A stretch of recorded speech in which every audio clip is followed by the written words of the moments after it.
Nung nag-rides ako, may nakita nga ako sa daan. Agaw pansin sa aking paningin kaya binalikan ko talaga to. Nag-aalangan pa ako nung una kasi lumagpas na ako eh. Pero hindi talaga mawala sa isip ko kaya bumalik talaga ako. Ito siya guys, Yamaha B1. Ang kailangan ko nito, itong tangke lang naman. Kasi 3 years ago may napulot akong motor na Yamaha B1. Kaso manananggal nga yung tawag ko dun kasi putol. Pinagtawanan pa nga ako ng amo ko dati. Kasi bakit ko daw hingin yung motor na putol naman na yun. Walang gulong sa likuran. Pero wala eh, na-inlove talaga ako sa motor eh. Kasi nung sinearch ko ito sa internet ay 1979 model ito siya. Tapos manghang-mangha ako kasi electric start, hindi katulad ng HD3 sa Pilipinas na walang electric. Tapos nung dinala ko na nga doon sa may factory at tinamba ko doon sa labas ng factory namin ay ninakaw yung tangke. Kaya nung nakita ko ito, nako, kailangan mabili ko tong tangke kasi bala kong i-rebuild yung motor na yun sa Pinas. Meow! Saan kaya may-ari?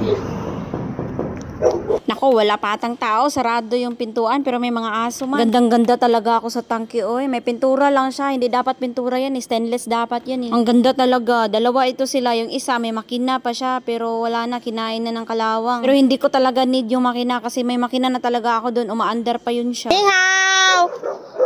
Ay! Nihaw lapan, womay! Womay naga!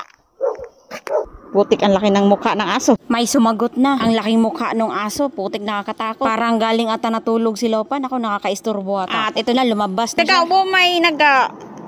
Hindi ako marunong masyado mag-checkwa guys. Sabi ko, may naga. Sabi ko, ako bilhin ko to. Parang ako yung naging inchik ah.